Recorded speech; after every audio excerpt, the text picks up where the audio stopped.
Hello! అందరూ నమస్కారం. Movie review 98లో 'రాధాకృష్ణ'. ఈ మూవీ 2024 రిలీజ్ అయింది. అమెజాన్ ప్రైమ్‌లో స్ట్రీమింగ్ అవుతుంది. ఇదొక లవ్ అండ్ డ్రామా మూవీ. ఈ మూవీ వెరీ లో ఎక్స్‌పెక్టేషన్స్ పెట్టుకొని ఈ మూవీ చూడండి. అలా చూస్తేనే మీకు ఈ మూవీ పర్లేదనిపిస్తది. ఇంకా మీరు ఏదైనా ఎక్స్‌పెక్ట్ చేస్తే ఈ మూవీ ఖచ్చితంగా డిసప్పాయింట్ చేస్తది. ఈ మూవీ షార్ట్ ఫిల్మ్‌కి ఎక్కువ, వెబ్ సీరీస్ తక్కువ అన్నట్టుగా ఉంటది క్వాలిటీ. ఈ మూవీ కంప్లీట్‌గా 1980 స్టైల్‌లో విలేజ్ బ్యాక్‌డ్రాప్‌లో తీశారనమాట. ఇంకా ఈ మూవీ స్టోరీలోకెళ్తే, ఈ మూవీ టైటిల్‌లో చెప్తున్నారు వాళ్ళేంటి అనేది. రాధా, కృష్ణ. సో వీళ్ళిద్దరూ ప్రేమించుకుంటారు. ప్రేమించుకున్న తర్వాత వాళ్ళ పేరెంట్స్ చెప్పి ఎలా పెళ్లి చేసుకున్నారో, అసలు ఏం జరిగింది అనేది ఈ movie story. Movie first half an hour బాగానే ఉంటది. ఆ ఫస్ట్ హాఫ్ అన్ అవర్‌లో వచ్చే లవ్ సీన్స్ గాని, అవి చూడడానికైతే కొంచెం పర్లేదు బాగానే ఉంటాయి. సో ఈ మూవీ కంప్లీట్‌గా 1980 బ్యాక్‌డ్రాప్‌లో కాబట్టి 1980లో జరిగే కొన్ని ఇన్సిడెంట్స్ చూపిస్తారు. అవేంటంటే, ఈ మూవీలో లవ్ స్టోరీ కాకుండా కొన్ని naxalite scenes and inter caste marriage చేసుకున్నాక పెద్దలు ఒప్పుకోకపోవటము, హీరో ఆ ఊరి పెద్ద వాళ్ళ అమ్మాయిని ప్రేమించడము, వాళ్ళు పారిపోవటం, ఇలాంటి సీన్స్ అన్ని చూపిస్తారు. ఇవి చూడడానికి బాగానే ఉంటాయి గానీ, సో పెద్ద కొత్తగా అంటూ ఏమి అనిపించవు. అట్లా అని చూడడానికి కూడా మంచి ఇంట్రెస్టింగ్ కూడా ఏమి అనిపించవనమాట. ఈ మూవీలో కొన్ని సీన్స్ నక్సలైట్స్ గురించి చూపిస్తారు. ఆ సీన్స్ కూడా బాగానే ఉంటాయి గానీ, ఏంటంటే అసలు ఆ మూవీకి వీళ్ళు చూపించే అనుకున్న పాయింట్‌కి అక్కడొచ్చే సీన్స్‌కి అసలు సంబంధమే ఉండదు. హీరోల ఫాదర్ నక్సలైట్ అనమాట. సో, కొన్ని కొన్ని సీన్స్ వాళ్ళ ఫాదర్ కోసం అలా చూపిస్తారు తప్ప గానీ, మూవీకి ఎక్కడ హెల్ప్ అయ్యే సీన్స్ అయితే ఇక్కడ ఏం లేవనమాట.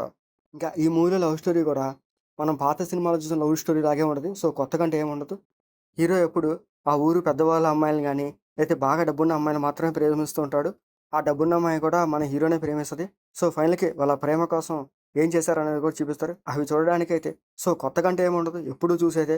ఒక పేద అబ్బాయి ఉంటాడు. ఒక డబ్బున్న అమ్మాయిని ప్రేమిస్తాడు. వాళ్ళిద్దరు ఆ ప్రేమని ఎలా సక్సెస్ చేసుకున్నారనేది కూడా అదే పాయింట్‌ని తీసుకెళ్తూ ఉంటాడు తప్ప గాని, కొత్తగా అంటూ ఏమీ ఉండదనమాట ఈ మూవీలో గూడా. ఇంకా ఈ మూవీ ఇంట్రోలో ఒక ట్విస్ట్ పెడతారు.